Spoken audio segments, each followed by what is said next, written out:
I've played bow in Monster Hunter Rise and Sunbreak. I've played it in a few other Monster Hunter titles. And while I love bow in Rise and Sunbreak, over the last week of playing bow exclusively and learning everything it has to offer, I am now of the opinion that the bow in Monster Hunter Wilds is the absolute best incarnation of the weapon that we have seen yet. I've heard a lot of talk about shot types are all messed up.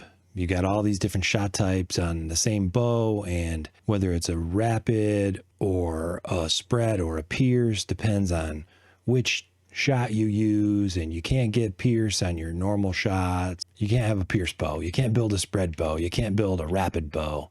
You got to take it all together. And I've heard some people complain that that sucks and that bow is now kind of one-dimensional and useless and all the fun has been taken out of it. Well, that may very well be your opinion. It's not one that I share, because all the new mechanics for bow in Monster Hunter Wilds are amazingly fun to play with. The fact that I don't have to worry about shot types actually makes this game more fun for me. Now, if you're an absolute beginner, you won't know anything that I'm talking about here. If you've played the bow for a little while, some of this may be familiar to you. There are some things I'm going to tell you about that no one else is talking about. Every time you've heard someone say, well, don't use this shot because it's worthless, or don't use this other shot because it's worthless too. Well, I got news for you. Every shot in this game has a value and a purpose and is very important to allowing you to develop your own play style, allowing you the flexibility to change your play style when it's necessary based on the monster that you are fighting. The cool thing about Wilds is the monsters, while we have a lot of familiar faces, things work a little bit differently. And some of them are a lot harder to fight if you're using methods that you used in previous games. And that's going to become apparent the more you get into some of these different shots that the bow has and looking at some of the different matchups and how to actually be effective against each monster in the game. I'm not going to sit here and just talk about, you know, the toughest monsters in the game and how to do speed runs against them. That's for someone else to do. I'm talking about every monster in the game. I'm talking about the strengths and weaknesses that each monster has and the difficulties that you may face trying to spam one shot type. You know, for example, trying to spam power shot against every monster.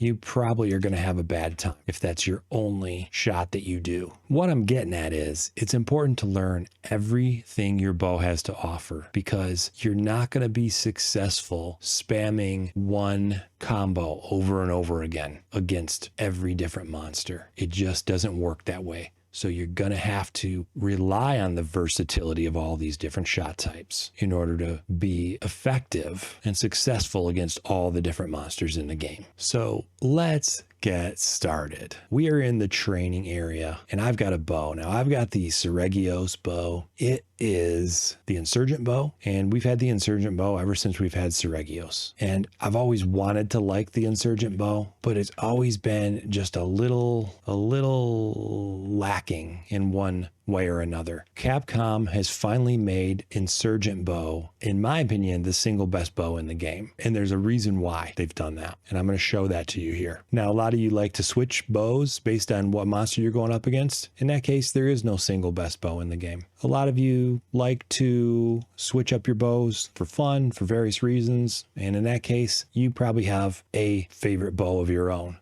For me, I'm kind of lazy. I like to just set it and forget it. So I like to just use one bow for everything. And that's what I've done in Rise and Sunbreak and in previous versions as well. I don't like to have to swap my gear all the time. I don't like to have to swap my weapon either. You know, this weapon swap, primary, secondary is great, but I never use it. I really don't. It's cool, but I never use it. I like to just stick to the one weapon. So in that case, Synergies bow works amazing for me. And here's the one thing that you're going to see throughout this tutorial that may be different from how your bow works. All right. I'm going to apply my close range coatings. And so you can see I've got 10 coatings up there under my reticle. Now watch what happens with insurgent bow. When you do one of these, you get 3 more. And these are special coats. These boost your damage significantly. And you get 3 of them each time you do one of those cool evade moves. All right. And they boost your damage. Insane. Look at that. Okay, let's do that again. Nice 1,000 dragons. 133, 122. Let's compare that to just a regular 1,000 dragons. You're looking at like 20, 25% boost. I don't know what it is. So you'll get 3 of those. If you don't have any, you'll get 3 of those when you do this so-called discerning dodge. Now watch this. It doesn't never tops it off. You have to be totally out for you to get 3 more. So if you have 1 or 2 left, it's not going to reload those. You have to be totally out before you get them reloaded, which is fine. I mean, if they just kept topping you off, this bow would be hands down the most dominant thing in the game. But yeah, you get 3 really nice shots, 3 boosted shots, discerning dodge, get 3 more boosted shots. That was too far away. Oh, wow. Yeah, these close range coatings make it so your range is a lot worse. I have a fix for that too coming up. Long story short, when you see my reticle come up and you see those 1, 2, or 3 special coatings, it's because I'm using the Synergies bow. And if you want those special coatings, you can use Synergies bow too. So let's start with simple stuff. If you use bow before, you know, your reticle comes up with the left trigger, and then the right trigger will shoot arrows. And you can hold down the right trigger to charge, or you can just repeatedly hit the right trigger to charge up your shots. Each successive shot will be 1 more charge. So 1, 2, charge it twice, and you get more power. And like with previous games, you hold it, charge it up, follow up with an A button for a power shot, and another A button for a power volley. That's pretty basic. Now, if you've never used bow before, get used to doing that. Hold down the left trigger reticle, hold down the right trigger to charge it, release to shoot, and then very quickly hit the A button for a power shot. You can hit it again for a power volley. Now, charging sidestep. Charging sidestep is not charging your bow up like in previous games. However, you can draw your arrow and sidestep. As long as you hold down the right trigger, you will be charging all the while you're sidestepping around. That's what a lot of people think of as your bread and butter. The power shot, the power volley, the charging sidestep, another shot. And in order to pull that off, you keep your reticle up with hold the left trigger down constantly. Hold the right trigger down, keep it held down, let it up to shoot, follow up with an A. Now you can see the damage on these shots is not that great, so you want to keep your coatings loaded. Coatings are not like in previous games. Your coatings refresh on a timer. They're not something you have to carry with you in your inventory. It's kind of similar to how, if you've ever played anything like Diablo 2, Diablo 2, Diablo 3, any of those games, or you've played Path of Exile. Well, if you remember back in the olden days, Diablo 2, potions you'd have to carry in your inventory for health. And then Path of Exile came along, clone of Diablo 2, and decided we're not going to use potions. You don't have to carry potions in your inventory. We're just going to have a potion slot that recharges. So it's on a little timer, and every so often it'll recharge and you get another potion. Instead of having to pick up all the potions and manage them in your inventory, they just figure we'll give you a set rate at which you can spam potions. And so likewise, Capcom has done the same thing here with coatings. Instead of saying, oh, well, you have to manage your coatings in your inventory and combo them and carry them and eventually run out of the coatings and have to go back to your box and get more, they said, well, what if we just refresh them on a timer? And that's exactly what's going on here. And that's nice. That's convenient. And it seems like you'll never run out of coatings. You just have to stop for a moment every now and then, very quickly, as you can see, and reapply the coatings. No big deal. How could you possibly run out of coatings fast enough, you might be thinking? Well, specifically, there's one other shot type that uses that meter. I may as well talk about that right now. That's the tracer shot. We'll come back to that in a minute, but see, as you use a tracer arrow, it uses up your coating meter.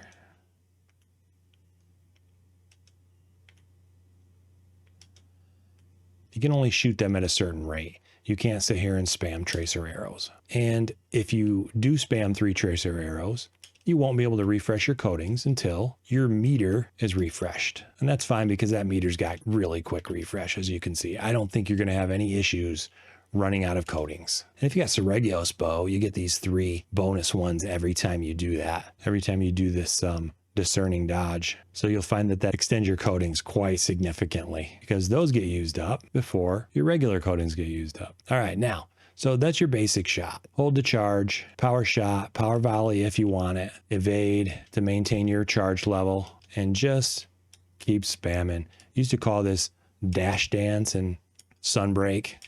Well, this isn't really dash dance because you're not dodge bolting. You're charging sidestepping. And yeah, the charging sidestep does work a little differently. No big deal. You probably won't even notice the difference. Now, you might think of this discerning dodge as a dodge bolt. It isn't a dodge bolt. It doesn't do counter attack damage. And it's more like that evade, that switch skill swap evade that you get. I don't remember the name of that skill from Sunbreak, but you can do a switch skill swap right before you get hit and it does this fancy evade. That's kind of where they get that animation from. That's what they're trying to mimic.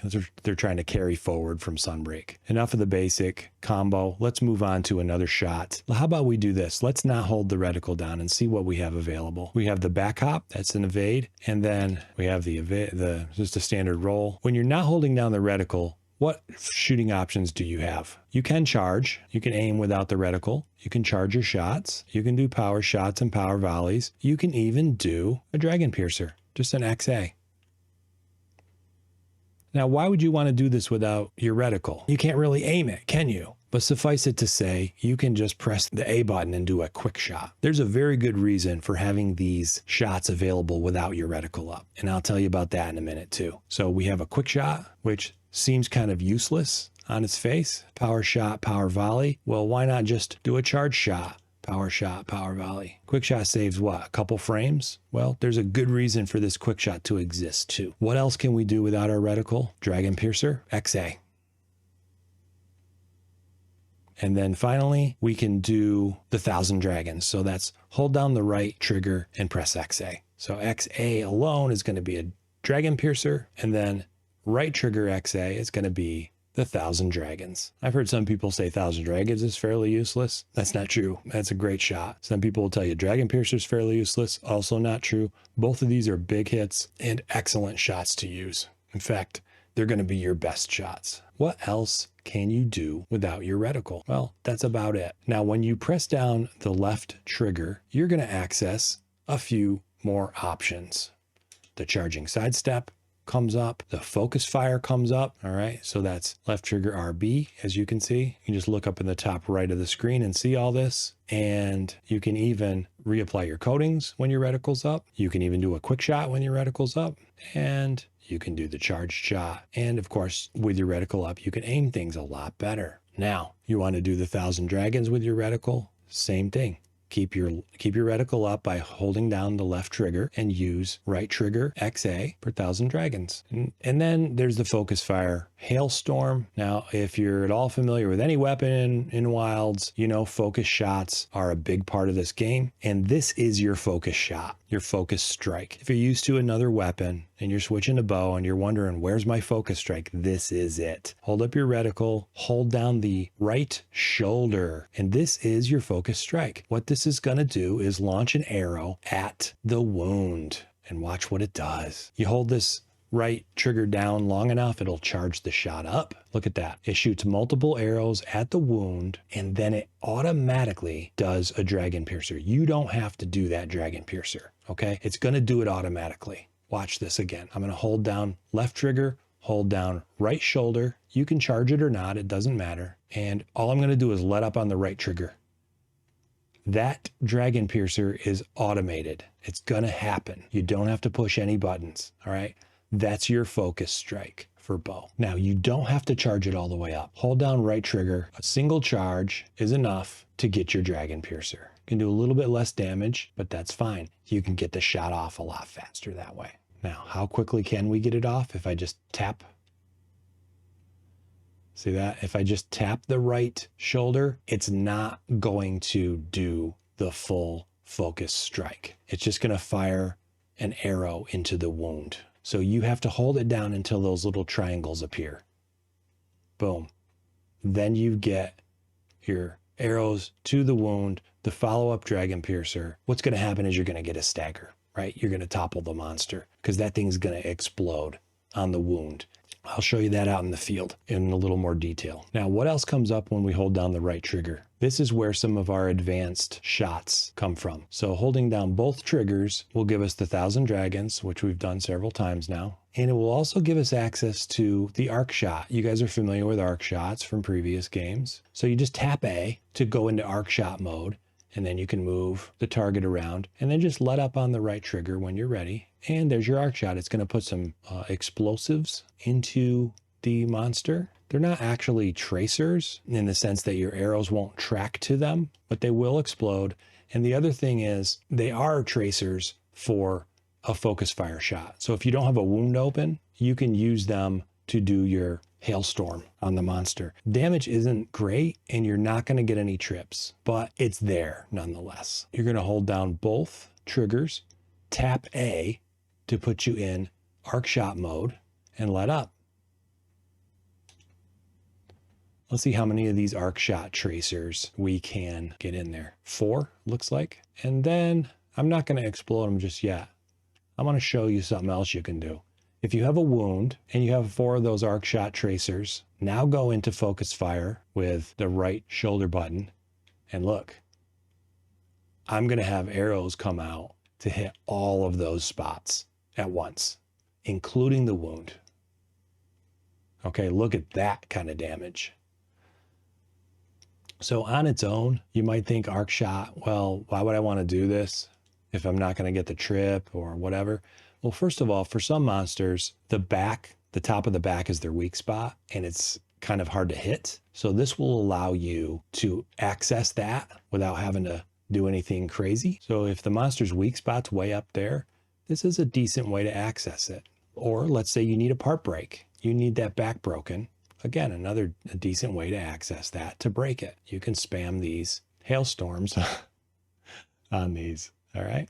And you can do this combo fairly quickly. Tap the A, charge it up, release, go right into hailstorm mode. And as soon as they get down here, get them charged up, get them caught, and let it rip. It is really nice though when you add it to a wound. It's like so much extra damage on top of breaking the wound and getting your follow-up Dragon Piercer. So you want to get all these arc shot tracers in place, and then you want to come up here. You want to get a wound popped open here, and then capture all these in your circle, get them charged up, and let her rip. What else can you do with the right trigger held down? This is the last shot to really talk about before we go into combining these things together and talking about some of their synergies. And this is the tracer that I mentioned earlier. So if you've got both triggers held down, tap the Y button. It'll pull up a tracer arrow. And this is a true tracer arrow. And this isn't a tracer in a sense of, tracer bullets. They show you, where your bullets are going at night. No, this is a tracer in a sense of the arrows, the subsequent arrows that you fire are going to follow a track to that location where that tracer arrow is. Let's say you really need to hit this fist ball thing, right? And for whatever reason, you just can't get to it. Maybe the wings are flapping out in your way, or he's just moving around too much. Aim in his general direction and the arrows will travel to it. Pretty cool. Look at that. Eventually it will explode. It will disappear and explode. That's fine. There are a lot of ways that this tracer arrow is useful. And one of those ways is that not only do the arrows track to that, but this also allows you to fire from a further distance away. So my close range coding really limits my critical distance. Those arrows aren't even hitting. Now let's fire a tracer arrow.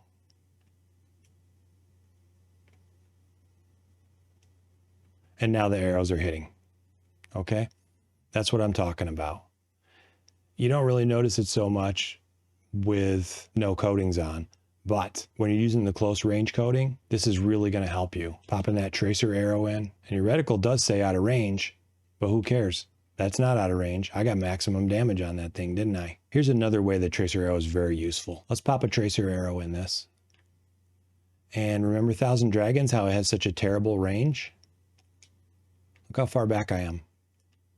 Full power. Whereas previously, let's say I stand right here, do 1,000 Dragons. It doesn't even hit. But let's stand here. I could stand back here if I want. tracer arrow, 1,000 dragons. Boom, full power from much farther away. So don't let anyone tell you that the tracer arrow is useless. That tracer arrow is amazingly powerful. You want your arrows to hit this spot and the monster's jumping all over the place, aim in its general direction and send 1,000 dragons at it. It'll go to the tracer from a further distance away. Very cool thing here. Now, the other thing you notice, 1,000 dragons is a spread pattern, isn't it? With a tracer arrow, it ain't spread no more. See how, this is why a lot of people say 1,000 dragons kind of sucks, because you have to be point blank to make it work. Well, if you know how to play bow, you don't. You won't have to be point blank. But look at that spread pattern, right? Very wide pattern for 1,000 dragons. Well, that might be a little too wide for your hit zone, right? That's fine. You want to do 1,000 dragons right on one little spot? Use a tracer arrow. Boom. Look at that. Beautiful. 500 points of damage. You can queue these up pretty fast. It's a nice little combo. And you don't even have to have great aim. That's the really nice thing about tracer arrows. Monsters jumping around a lot. 1,000 dragons off to the right. No big deal. Amazing combo right there. So arc shot, these aren't true tracers because my shots won't be guided to them. They're just like little explosive doodads. Doesn't extend my range at all. Those arc shot tracers are to be used with hailstorm, focus shot. Those are the ones that are going to guide to the arc shot tracers. Tracer arrow, everything's going to guide to that. Another way of thinking about tracer arrows is, well, you know, if you're the type of person who laments the loss of the rapid shot type in this game, look no further than tracer arrow. Tracer arrow converts every single one of your shots into rapid. Even the dragon piercer is guided to the tracer arrow. Looks like dragon piercer is still a piercing shot, but pretty much every other shot will be converted to a so-called rapid shot pattern. I wouldn't say shot type, but a shot pattern. It's not going to change which shots get buffed by which decos. That's not going to change with the tracer arrow. But just in terms of, let's say you just don't want your arrows spread out all over the place and you want to target one particular spot, tracer arrows are your friend. And of course, the extension of the range of the 1,000 dragons and focusing all of them right on that one spot. I know, that's a lot talk about tracer arrows. In many people's opinion, most useless shot in the game. I would say tracer arrows might be just a little bit overpowered for all these reasons. And then we go to the second least useful shot in the game, and that's the quick shot. I'm going to tell you why that one is in the game as well. Quick shot is not here for you to spam. Quick shot is here for one thing, and that's for the dragon piercer. If you're not familiar with dragon piercer, there's actually 2 dragon piercer shots in this game, if you haven't noticed yet. You have the full wind up, full power dragon piercer, which is simply XA, which you don't have to charge, by the way. In previous games, you did have to charge your dragon piercer. You don't anymore. And then there is the quick dragon piercer, not the instant dragon piercer like we had in Rise, but this is a quick dragon piercer. The instant dragon piercer, if you remember, there was no wind up and there was a much quicker draw animation. This one still has a wind up, but it's a lot faster. And the draw animation's faster too.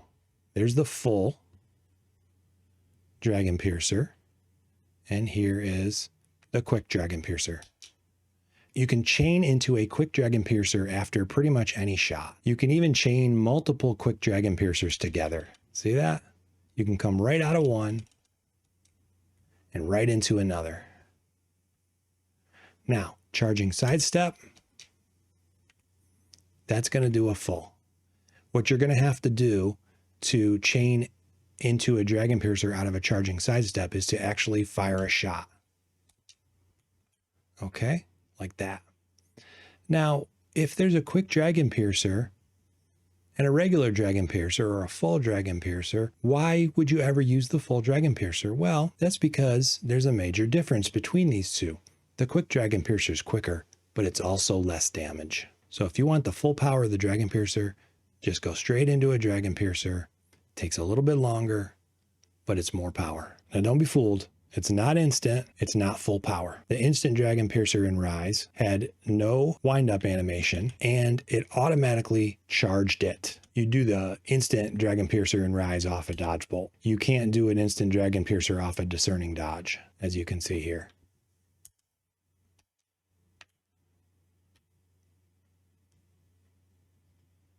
It ends up being a full. But you could do discerning dodge, fire, and then quick Dragon Piercer. No big deal. Now, can we combo it off a coating reload? No, you can't. But the one thing I really like is you can chain the Dragon Piercers together. Just cancel your Dragon Piercer animation. All right. You can even 1,000 dragons, cancel out of that. Quick Dragon Piercer. Just keep chaining these two together. Forward, back, forward, back. And it can help to have a tracer arrow involved. Can we quick Dragon Pierce after a tracer arrow? Yes, we can. Can we quick Dragon Piercer after an arc shot? Yes, we can. Can we quick Dragon Piercer after a hailstorm? No, we cannot. There's one more shot that I need to talk about, and this is the flying swallow shot. Now, in Rise, we had the leaping attack. Here, it's the same thing. It's the same button combos. So you charging sidestep, and then you follow it up with the X button, or the top button. Xbox will be Y. And what that's going to do is you're going to leap through the air, and you're going to shoot 3 arrows. So you can charge your flying swallow shot and get a lot more damage out of it. Now, this is kind of tricky to aim. Does some significant damage and is great for maneuverability. You can even jump over things. Right? So let's say something's on the ground that you don't want to touch. You can leap over attacks, leap over things on the ground. You can leap away from an attack. Here's another great application of tracer arrows. That's right. Flying swallow shot will also be guided to a tracer arrow. So for a shot type that's highly maneuverable but kind of hard to aim, look how amazing this is. You don't have to worry about aiming. I'm going to charge this up maximum. I'm going to just leap over here. It tried to hit it. There we go. You don't have to have great aim with the tracer arrow on your flying swallow shot. There is the overview of the attacks for bow. How do you make these useful? I've talked a little bit about which ones work well together, some synergies, and everything works better with tracer arrows, as you can see. What other types of synergies are there? And what other types of combos are effective? And what monsters are different attack types useful against? Well, that's where you come in. I can't tell you every matchup in the game and how to play it. That's part of the fun of learning the bow and playing the actual game. What I can tell you is Dragon Piercer is highly effective against certain matchups. Dragon Piercer will allow you to reach hit zones that all your other shot types won't be able to touch, because some monsters are just a little too crusty on the outside. The question usually comes up, are status coatings useful in wilds? Should I bother with them? And my answer is absolutely. And as you can see, certain shots are going to apply more status per coating because you get more arrows. So for example, 1,000 dragons, you're going to get 6 arrows out of that. This type of thing won't necessarily get you up to 6 arrows as fast.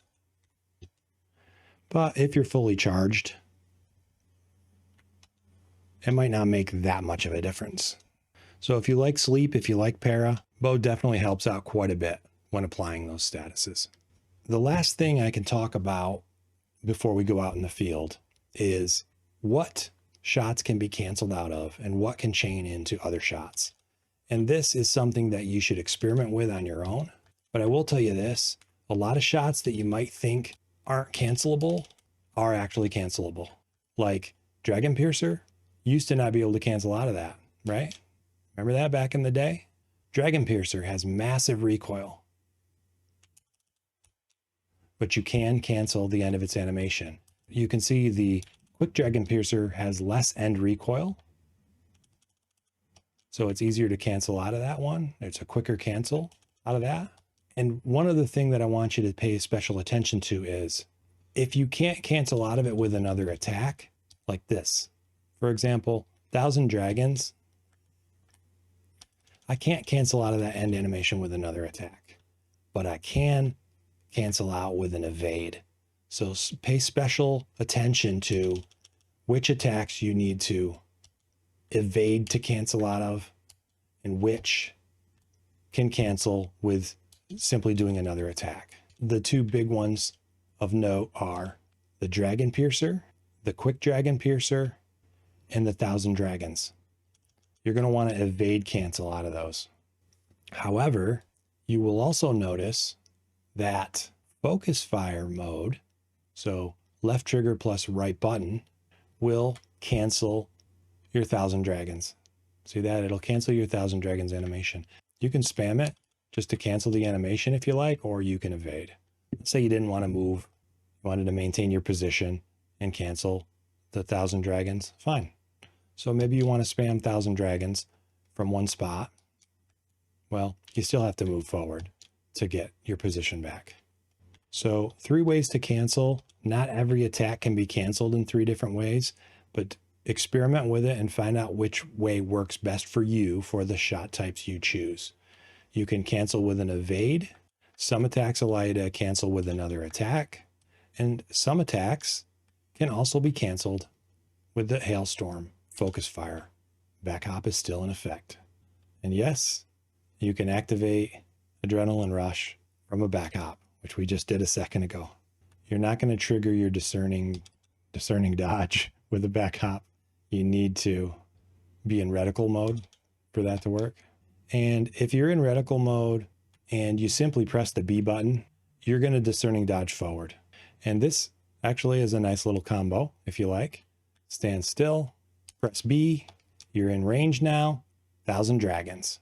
That is a nice little combo. You don't even have to use direction, just B, 1,000 Dragons, evade back, evade forward, 1,000 Dragons.